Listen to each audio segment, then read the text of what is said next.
Hi friends, welcome to share market Malayalam.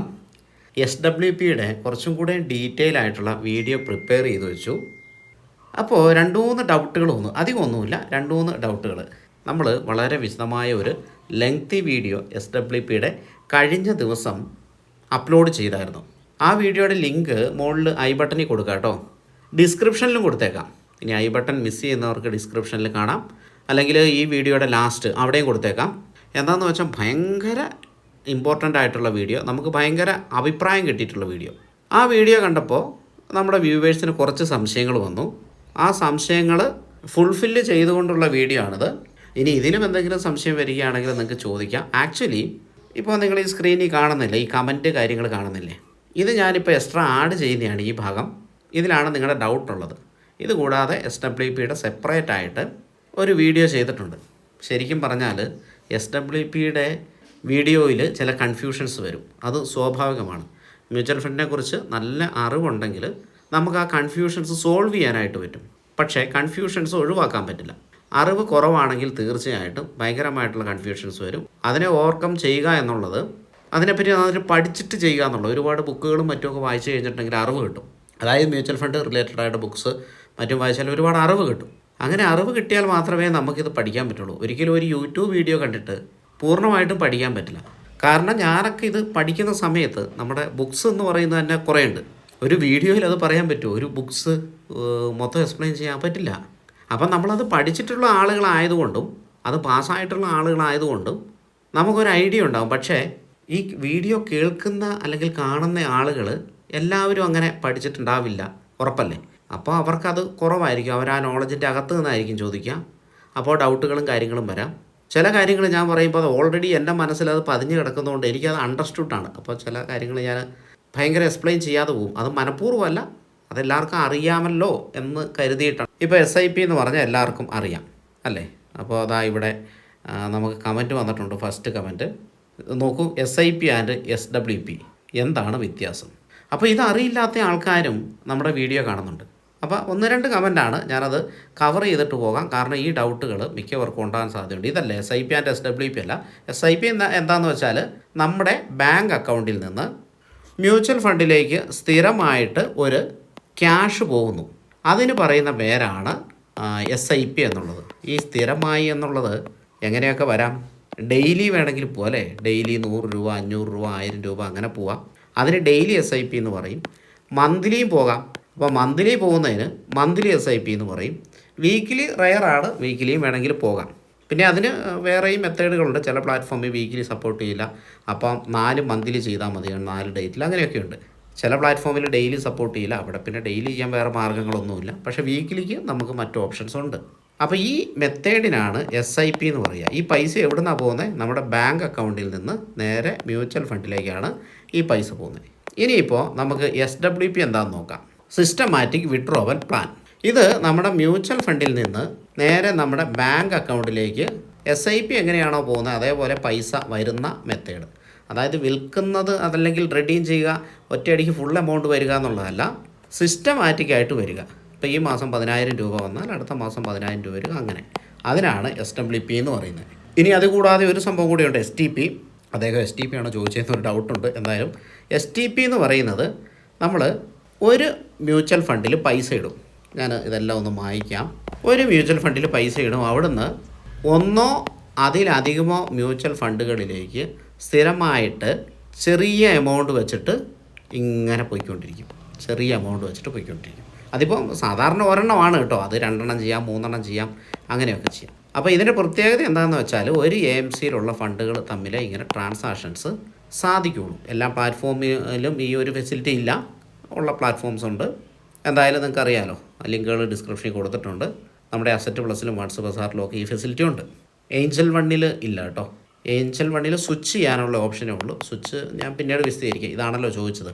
അപ്പോൾ ഇങ്ങനെ പോകുന്നത് എവിടെ നിന്നാണ്? ബാങ്കിൽ നിന്നല്ല, മറിച്ച് ഒരു മ്യൂച്വൽ ഫണ്ടിൽ നിന്നാണ് ഇത് പോകുന്നത്. നമ്മളപ്പോൾ ആദ്യമേ തന്നെ ഈ മ്യൂച്വൽ ഫണ്ടിൽ ഇൻവെസ്റ്റ് ചെയ്യണം. എന്നിട്ട് സ്ഥിരമായിട്ട് മറ്റൊരു മ്യൂച്വൽ ഫണ്ടിലേക്ക്, അതായത് ഇതേ AMCയിലുള്ള മറ്റൊരു മ്യൂച്വൽ ഫണ്ടിലേക്ക് പൈസ പോകുന്നു. അതിപ്പോൾ ഡെയിലി 100 രൂപ പോകാം, 500 രൂപ പോകാം, 1000 രൂപ പോകാം, അല്ലെങ്കിൽ മന്ത്ലി 1000, 5000, 10000 അങ്ങനെ. ഇനി ഡെയിലി 10,000 പോകുന്ന മെത്തേഡും ഉണ്ട് കേട്ടോ, അതൊക്കെ ഉണ്ട്. അപ്പോൾ ഇതിനാണ് STP സിസ്റ്റമാറ്റിക് ട്രാൻസ്ഫർ പ്ലാൻ എന്ന് പറയുന്നത്. അപ്പോൾ ഇതൊക്കെ എന്തിനാണെന്ന് വെച്ചാൽ ഓരോന്നിനും അതിൻ്റേതായ സമയമുണ്ട്. ദാസാന്ന് പറഞ്ഞ പോലെ ഇതെല്ലാം നമ്മുടെ പല ആപ്ലിക്കേഷൻസിന് ആവശ്യമുണ്ട്. അപ്പോൾ അത് ക്ലിയർ ആയല്ലോ. നമുക്കിനി അടുത്ത ഡൗട്ട് നോക്കാം. ഈ ഡൗട്ട് തന്നെ നോക്കാം. SIP ചെയ്യുന്നത് 2 സെപ്പറേറ്റ് അക്കൗണ്ടിൽ, അതെന്തിനാ ഈ 2 അക്കൗണ്ടിൽ ചെയ്യുന്ന SIP ഒരു അക്കൗണ്ട് പോരെ? അപ്പോൾ 20K ഇന്ത്യനിൽ, സൗത്ത് ഇന്ത്യനിൽ 10K HDFC ബാങ്ക്, ഇങ്ങനെ ഈ മാൻഡേറ്റ് ചെയ്യുന്ന എമൗണ്ട് എങ്ങനെയാണ് ചെയ്യുക? അപ്പോൾ അത് അവരോട് ചോദിക്കുക. പിന്നെ ഇതിൽ ഞാൻ പറയാനുള്ളത് ഈ 2 അക്കൗണ്ടിൻ്റെ ആവശ്യമില്ല. ഇപ്പോൾ സൗത്ത് ഇന്ത്യൻ ബാങ്കും അല്ലെങ്കിൽ HDFCയും നിങ്ങൾക്ക് എവിടെ നിന്നാണോ സപ്പോർട്ട് കിട്ടുന്നത് അത് നോക്കുക. അവിടെ കിട്ടുന്ന അതേ മ്യൂച്വൽ ഫണ്ട് തന്നെയാണ് ഇവിടെ ഫണ്ട്സ് ബസാറിലും അസറ്റ് പ്ലസിലും ഒക്കെ കിട്ടുക. അപ്പോൾ നിങ്ങൾക്ക് ഏറ്റവും കൂടുതൽ സപ്പോർട്ട് ഇപ്പോൾ ഈ സാധനം എന്നോട് ചോദിച്ചു, നമ്മുടെ ക്ലയൻറ്റ് ചോദിച്ചു കഴിഞ്ഞാൽ ഞാൻ അപ്പോൾ തന്നെ ശരിയാക്കി കൊടുക്കും. കാരണം ഇവിടെ ചെയ്യാൻ പറ്റും. അതേപോലെ തന്നെ ഇതിപ്പോൾ സൗത്ത് ഇന്ത്യൻ ബാങ്കിൽ അവർ ചെയ്തു തരേണ്ടതാണ്, ഇത് HDFCയിൽ അവർ ചെയ്തു തരേണ്ടതാണ്. അവരെ സമീപിച്ചാൽ മതി, അവർ ചെയ്തു തരും. പക്ഷേ എന്തിന് 2 അക്കൗണ്ട് എന്നുള്ളതാണ്. അവർ ചെയ്തു തരണം കേട്ടോ, നിങ്ങളുടെ അവകാശമാണ്, അവരത് ചെയ്തു തരണം. ഇനി നമുക്ക് ചില നെഗറ്റീവ് സംഭവങ്ങൾ. ഇതാണ് ഒരു നെഗറ്റീവ്. മാർക്കറ്റ് താഴെ പോയാൽ എന്ത് സംഭവിക്കും അത് പറ. വേറെ കുറേ പറഞ്ഞിട്ട് എന്താ കാര്യം എന്നായിരിക്കും. ഇത് വിപിൻ എന്ന് പറയുന്ന ആളാണിത്. വിപിൻ 6873. ഞാൻ ആൻസർ കൊടുത്തിട്ടുണ്ട്. പക്ഷേ ഇദ്ദേഹത്തിന് ഇതിനെപ്പറ്റി വ്യക്തമായൊരു അറിവില്ലെന്ന് തോന്നുന്നു. ചിലപ്പോൾ ഇങ്ങനെ അറിവില്ലാത്ത ഒരുപാട് പേരുണ്ടാകാം. അപ്പോൾ ഈ കമൻറ്റാണ് മെയിനായിട്ട് നമ്മൾ ഈ വീഡിയോയുടെ ആദ്യത്തെ ഭാഗം പ്രിപ്പയർ ചെയ്യാനായിട്ട് കാരണം. അതായത് മാർക്കറ്റ് താഴെ പോയാൽ എന്ത് സംഭവിക്കും, അപ്പോൾ നമ്മൾ എന്താണ് ചെയ്യേണ്ടതെന്നാണ്. അത് വളരെ സിമ്പിളാണ്. എന്തായാലും ഞാൻ അതിനെപ്പറ്റി പറയാം. പിന്നെ ഒരു കമൻറ്റും കൂടി എടുത്തിട്ട് നമുക്ക് നേരെ ആ ക്ലാസ്സിലേക്ക് പോകാം. എല്ലാവരും ആയതിനെക്കുറിച്ച് പറയുന്നു, ഒരാളും ആകും അല്ലേൽ ആകാൻ ചാൻസ് ഉണ്ടെന്ന് പറയുന്നില്ല, പിന്നെ എന്ത് കാര്യം? അപ്പോൾ അത് കുറച്ച് മ്യൂച്വൽ ഫണ്ടിൻ്റെ വീഡിയോ ആണെന്ന് തോന്നുന്നു. പഴയൊരു വീഡിയോ കണ്ടിട്ടുള്ള കമൻറ്റാണ്. അതായത് എനിക്ക് തോന്നുന്നു HDFC ഫ്ലെക്സി ക്യാപ്പ് ഫണ്ട് നമ്മൾ പറഞ്ഞില്ലേ 2000% റിട്ടേൺ തന്നത്. അപ്പോൾ അതിനെക്കുറിച്ച് പറഞ്ഞു. അങ്ങനെ 2000 4000 ഒക്കെ ശതമാനം റിട്ടേൺ തന്ന ഒരുപാട് മ്യൂച്വൽ ഫണ്ട്സ് ഉണ്ട്. ഇപ്പോൾ നമ്മൾ പറയുന്ന പല മ്യൂച്വൽ ഫണ്ടുകളും ഫ്യൂച്ചറിൽ ആ റിട്ടേൺ തരാൻ സാധ്യതയുള്ളതാണ്. അപ്പോൾ ഇവർ ചോദിച്ചേക്കുന്ന ഇതാണ്, എല്ലാവരും അതായത് ഇത്ര റിട്ടേൺ തന്നിട്ടുള്ള മ്യൂച്വൽ ഫണ്ടിനെ പറ്റിയാണ് ഞാനത് പറഞ്ഞത്. അപ്പോൾ ഇനി തരാൻ ചാൻസ് ഉള്ള ഫണ്ടിനെ പറ്റി അല്ലെങ്കിൽ ആകാൻ ചാൻസ് ഉണ്ട് എന്ന് പറയുന്നില്ല. അദ്ദേഹം എല്ലാ വീഡിയോ കണ്ടിട്ടുണ്ടാവില്ല. നമ്മൾ ഇതാകുമെന്ന് കരുതി തന്നെയാണ് ഒരു മ്യൂച്വൽ ഫണ്ടിൽ ഇൻവെസ്റ്റ് ചെയ്യുന്നത്. നമ്മളിപ്പോൾ ഒരു 10 മ്യൂച്വൽ ഫണ്ടിൽ ഇൻവെസ്റ്റ് ചെയ്താൽ അതിൽ 1-2 മ്യൂച്വൽ ഫണ്ട് അങ്ങനെ ആകാൻ സാധ്യതയുണ്ട്. ഈ 10ഉം അങ്ങനെ ആവണമെന്ന് പറയാൻ പറ്റില്ല. മുകളിലേക്ക് പോകുന്ന മ്യൂച്വൽ ഫണ്ട്സിൽ SIPയോ മറ്റോ ഉണ്ടെങ്കിൽ അത് കണ്ടിന്യൂ ചെയ്യുക. താഴേക്ക് പോകുന്നത് തൽക്കാലം സ്റ്റോപ്പ് ചെയ്യുക. നല്ല മ്യൂച്വൽ ഫണ്ട് ആണെങ്കിൽ ഇൻവെസ്റ്റ് ചെയ്യാൻ കുഴപ്പമൊന്നുമില്ല, കയറി വരുമെന്ന് ഉറപ്പുണ്ടെങ്കിൽ ഇൻവെസ്റ്റ് ചെയ്യുക, അല്ലെങ്കിൽ അത് സ്റ്റോപ്പ് ചെയ്യുക. അപ്പോൾ മുകളിലേക്ക് പോകുന്നത് നമ്മൾ ഫോളോ ചെയ്തുകൊണ്ടിരിക്കുക അല്ലെങ്കിൽ ഇൻവെസ്റ്റ് ചെയ്തുകൊണ്ടിരിക്കുക, അത്രയേ ഉള്ളൂ. ഇപ്പോൾ കാണുന്ന പല മ്യൂച്വൽ ഫണ്ടുകളും, പല മിഡ് ക്യാപ്പ് ഫണ്ടുകളും, പല ഫ്ലെക്സി ക്യാപ്പ് ഫണ്ടുകളും, പല മൾട്ടി അസറ്റ് അലോക്കേഷൻ ഫണ്ടുകളും, പല ഹൈബ്രിഡ് ഫണ്ടുകളും ഈ പറയുന്ന റിട്ടേൺസ് നമ്മൾ കുറേ കഴിയുമ്പോൾ കാണും. അപ്പോൾ അങ്ങനെ കാണാൻ സാധ്യതയുള്ള ഫണ്ടുകൾ തന്നെയാണ്. അല്ലാതെ താഴെ പോകുന്നു കരുതുന്ന ഫണ്ടുകളാണോ നമ്മൾ വീഡിയോയിൽ ഉൾപ്പെടുത്തുന്നത്, അല്ലെങ്കിൽ നമ്മൾ ഇൻവെസ്റ്റ് ചെയ്യുന്നത്? അതല്ല. അപ്പോൾ ഈ സാധനമാണ്, ഈ മാർക്കറ്റ് താഴെ പോയാൽ എന്ത് ചെയ്യും എന്നുള്ള ഇതാണ്. അപ്പോൾ ഞാൻ ആ റിപ്ലൈ കൊടുത്തിട്ടുണ്ട്. റിപ്ലൈ കൊടുത്ത് അദ്ദേഹത്തിൻ്റെ ആ ഒരു സംസാരം എനിക്ക് അത്ര ഇഷ്ടപ്പെട്ടില്ല. അതുകൊണ്ട് ഞാൻ വിശദമായിട്ട് നമുക്ക് എഴുതി കൊടുക്കാൻ പറ്റില്ല. മാർക്കറ്റ് താഴെ പോയാൽ എന്ത് സംഭവിക്കും അത് പറയാനാണ് പറഞ്ഞത്. താഴെ പോയാൽ എന്താ സംഭവിക്കുക? നമ്മുടെ ഇക്വിറ്റി ലിങ്ക്ഡ് ആയിട്ടുള്ള മ്യൂച്വൽ ഫണ്ട്സ്, ആ രാജ്യത്താണ് നിങ്ങൾ ഇൻവെസ്റ്റ് ചെയ്യുന്നത്, ആ രാജ്യത്തിൻ്റെ മാർക്കറ്റാണ് താഴെ പോകുന്നതെങ്കിൽ നിങ്ങളുടെ മ്യൂച്വൽ ഫണ്ടും താഴെ പോകും, വേറെ ഒന്നുമില്ല. എന്നാൽ ആ രാജ്യത്തുള്ള ചില മ്യൂച്വൽ ഫണ്ട്സ് താഴെ പോവില്ല. ആ ഫണ്ട്സാണ് ലിക്വിഡ് ഫണ്ട്സ്. അപ്പോൾ നമുക്ക് എന്തായാലും അതൊന്ന് വിശദമായിട്ട് നോക്കാം. മാർക്കറ്റ് ഇങ്ങനെ താഴേക്ക് പോയി കഴിഞ്ഞാൽ നമ്മൾ ഇൻവെസ്റ്റ് ചെയ്യുന്ന മ്യൂച്വൽ ഫണ്ട്സ് എന്ത് സംഭവിക്കും എന്നാണ് അദ്ദേഹം ചോദിച്ചേക്കുന്നത്. എല്ലാ മ്യൂച്വൽ ഫണ്ട്സും താഴെ പോവില്ല. ഇപ്പോൾ കഴിഞ്ഞ വർഷം നമ്മുടെ മാർക്കറ്റ് താഴേക്ക് പോയി. നിങ്ങൾക്കറിയാലോ, 2024 സെപ്റ്റംബർ മുതൽ താഴേക്ക് പോകാൻ തുടങ്ങിയതാണ്. 1.5 വർഷമായിട്ട് മാർക്കറ്റ് ഹൈ ഒന്നും ബ്രേക്ക് ചെയ്ത് പോയിട്ടില്ല. അപ്പോൾ ആ സമയത്ത് ക്രിയേറ്റ് ചെയ്ത ഹൈ ആണ് ഇപ്പോഴും മാർക്കറ്റ് ടെസ്റ്റ് ചെയ്തുകൊണ്ടിരിക്കുന്നത്. അപ്പോൾ 2024 സെപ്റ്റംബർ മുതൽ ഇന്ന് വരെയുള്ള കണക്കെടുക്കാം.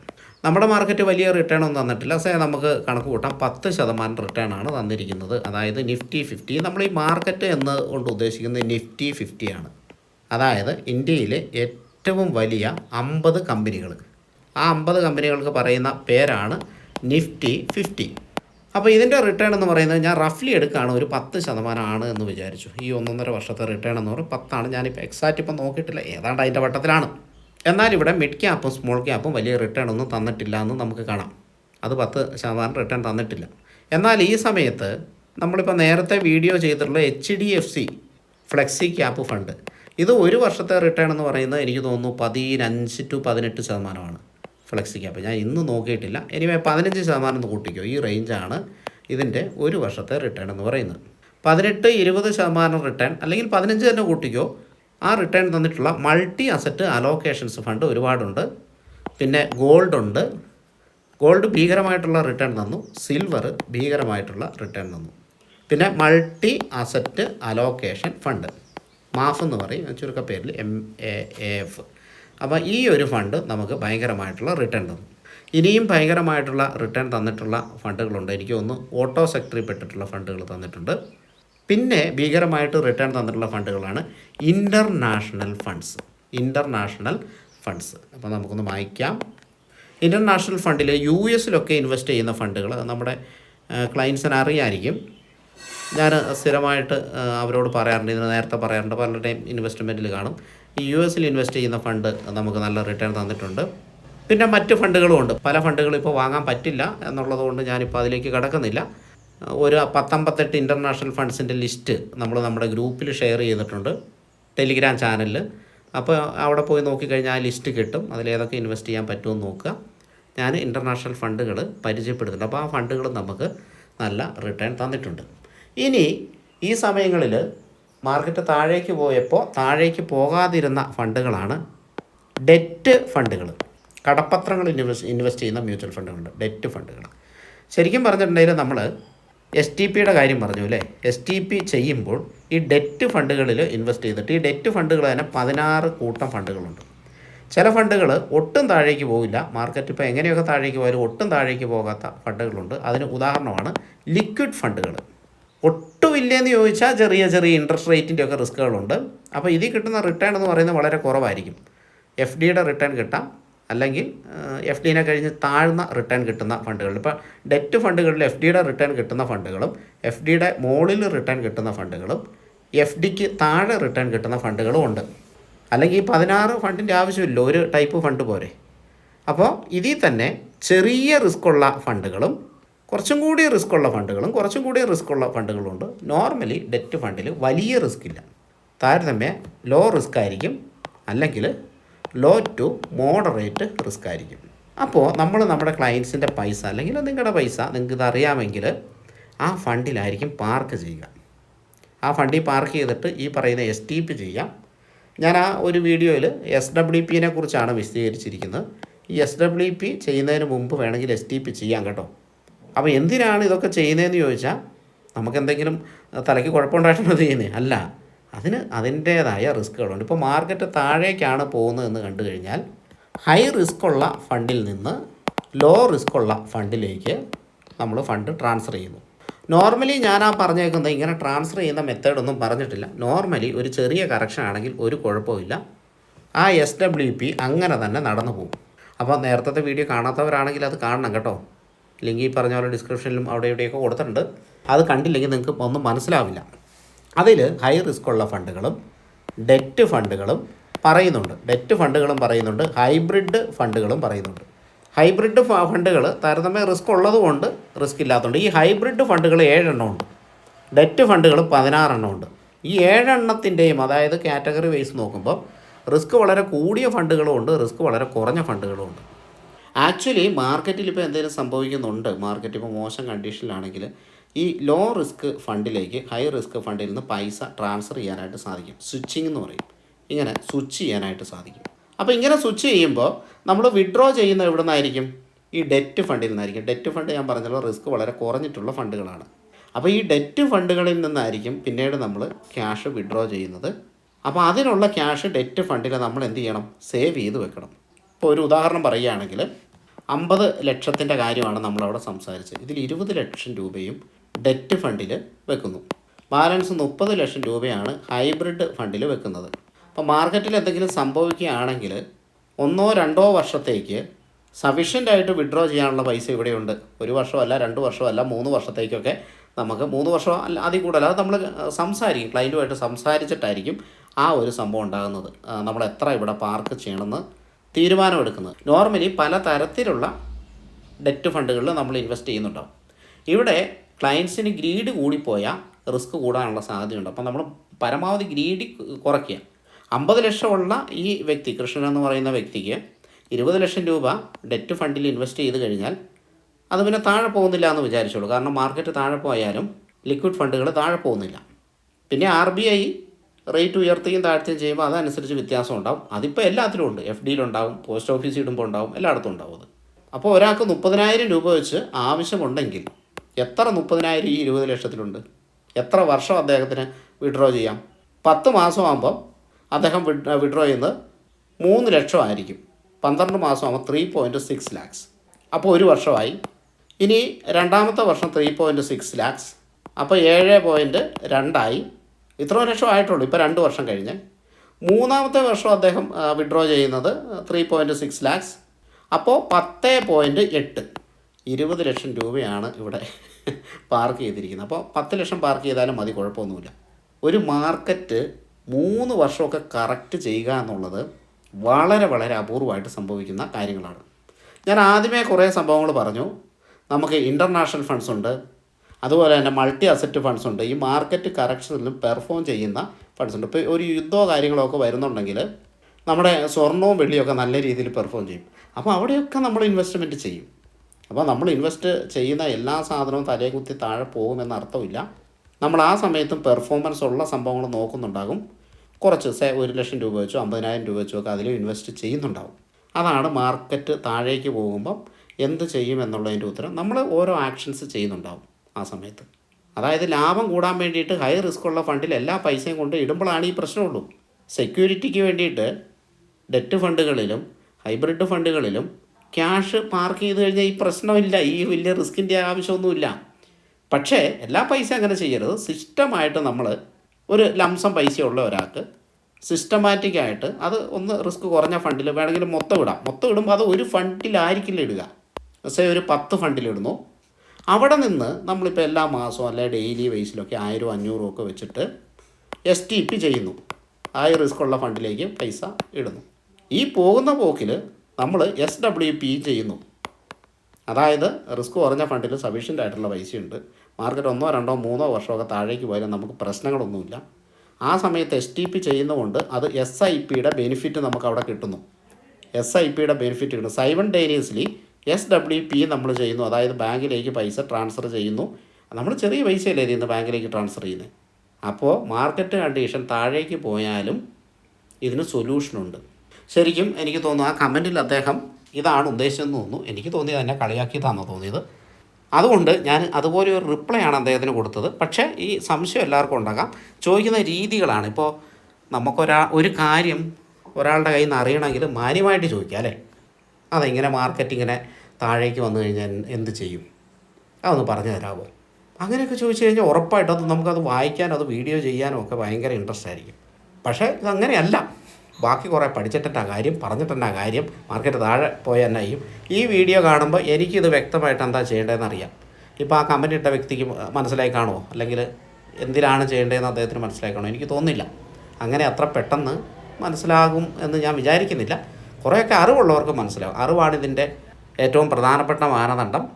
ഇനി നമുക്ക് നമ്മുടെ വീഡിയോൻ്റെ അടുത്ത ഭാഗത്തേക്ക് പോകാം. അത് ഞാൻ നേരത്തെ പ്രിപ്പയർ ചെയ്ത് വെച്ചതാണ്. അതിൻ്റെ ഇടയ്ക്കാണ് ഈ കമൻറ്റ് വന്നത്. അപ്പോൾ ഈ കമൻറ്റ് കണ്ടപ്പോൾ ഈ കമൻറ്റിന് ആൻസർ ചെയ്യണമെന്ന് തോന്നി. കാരണം കുറേ പേർക്ക് കുറേയൊക്കെ മനസ്സിലാവും അല്ലേ. ഇപ്പോൾ ഇതിൽ ഈ പറഞ്ഞ സംഭവത്തിൽ ഇപ്പം എല്ലാവരും PhD എടുത്തിട്ടുണ്ടോ? ഈ വീഡിയോ കാണുന്ന എല്ലാവരും PhD എടുത്തിട്ടുണ്ടോ? ഉണ്ടാവില്ല. അല്ല, എല്ലാവർക്കും പൂർണ്ണമായിട്ടും ചെയ്യാൻ പറ്റുമോ? സ്വന്തമായിട്ട് ഉണ്ടാവില്ല. അപ്പോൾ എന്ത് ചെയ്യാൻ പറ്റും? അതിന് ഒരുപാട് ബുക്കുകൾ കാര്യങ്ങളും വായിക്കുക. ഇതാണ് അതിൻ്റെ മെത്തേഡ്. പിന്നെ ഓരോ സാഹചര്യങ്ങളനുസരിച്ചിട്ടും ഈ മെത്തേഡുകൾ മാറും.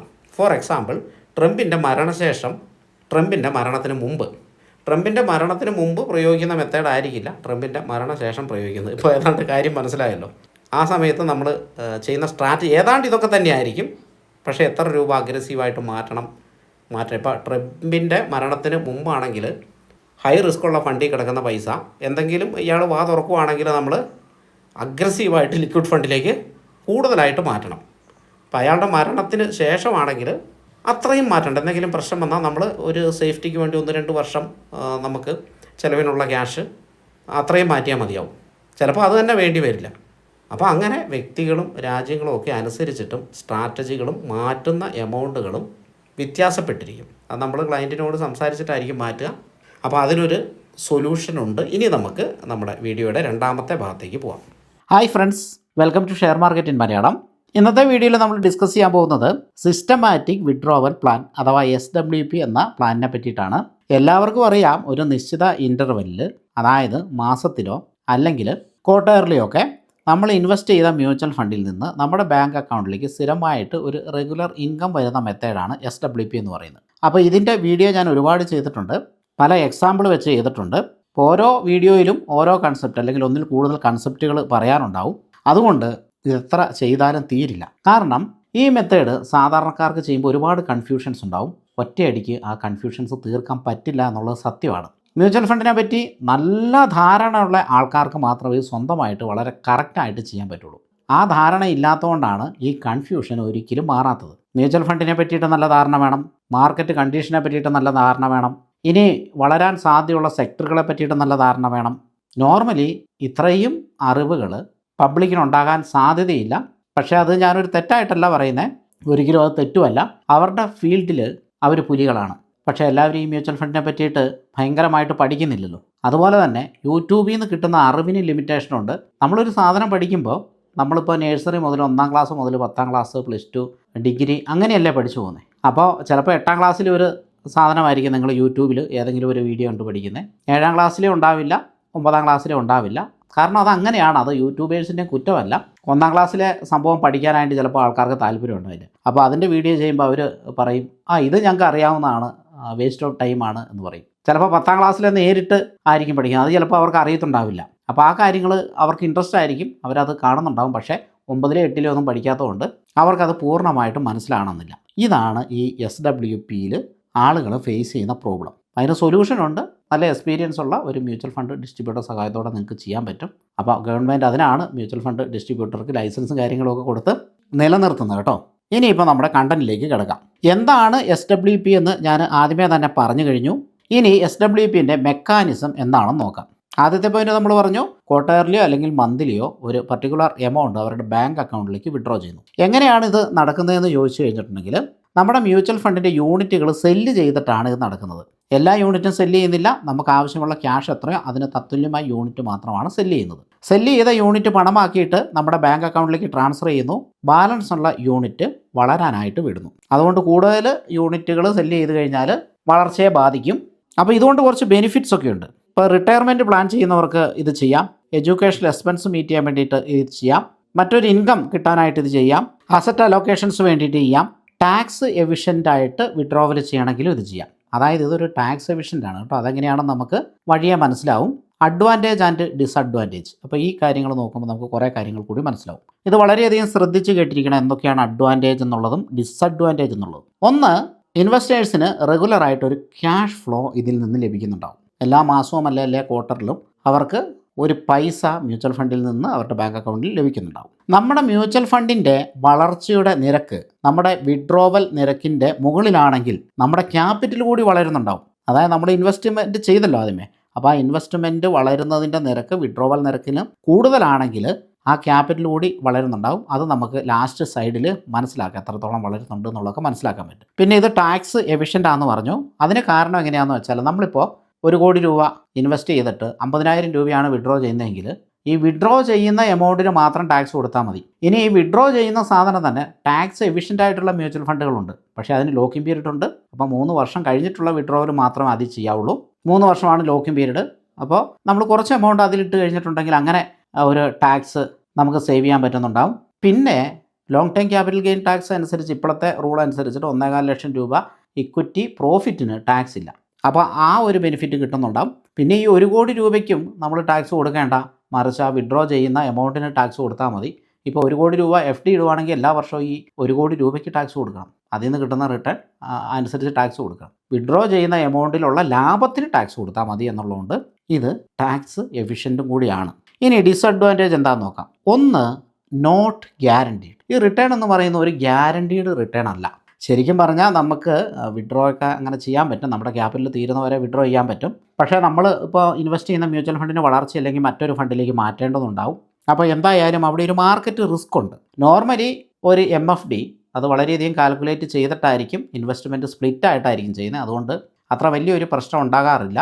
എന്നാൽ ഇപ്പോൾ അത് അറിയില്ലാത്ത ആളുകളൊക്കെ ചെയ്യുമ്പോൾ അവർ റിട്ടേൺ ഒക്കെ കുറഞ്ഞ ഫണ്ടുകളിലാണ് ഇടുന്നതെങ്കിൽ പ്രോബ്ലം വരാൻ സാധ്യതയുണ്ട്. അടുത്തത് investment value can fluctuate along with market volatility. അത് നമുക്ക് കാണാൻ പറ്റും. താഴെ ഗ്രാഫുണ്ട്. അപ്പോൾ ആ ഗ്രാഫിൽ അത് ഞാൻ എക്സ്പ്ലെയിൻ ചെയ്യുന്നുണ്ട്. മാർക്കറ്റിൻ്റെ കയറ്റിറക്കങ്ങളനുസരിച്ച് നമ്മുടെ ഇൻവെസ്റ്റ്മെൻറ്റ് വാല്യൂ കയറിയും ഇറങ്ങിയും ഇരിക്കും, ഉയർന്നും താഴ്ന്നും ഇരിക്കും. അടുത്തത് poor performance can deplete investment principle. അതായത് നമ്മൾ ഇൻവെസ്റ്റ് ചെയ്യുന്ന ഫണ്ടിൻ്റെ പെർഫോമൻസ് മോശമാണ്, കുറവാണ് എങ്കിൽ നമ്മൾ വിഡ്രോ ചെയ്യുമ്പോൾ നമ്മൾ ഇൻവെസ്റ്റ് ചെയ്ത പൈസയും കൂടെ അതിലേക്ക് വിഡ്രോയിലേക്ക് വരാൻ സാധ്യതയുണ്ട്.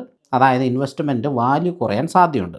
Excessive withdrawals can erode capital in the long run. അതായത് നമ്മുടെ മ്യൂച്വൽ ഫണ്ടിന് ഒരു വളർച്ച ഉണ്ടാവില്ല. അപ്പോൾ ആ വളർച്ചേൻ്റെ മുകളിൽ നമ്മൾ വിഡ്രോ ചെയ്ത് കഴിഞ്ഞിട്ടുണ്ടെങ്കിൽ നമ്മുടെ ക്യാപിറ്റൽ കുറഞ്ഞു വരാൻ സാധ്യതയുണ്ട്.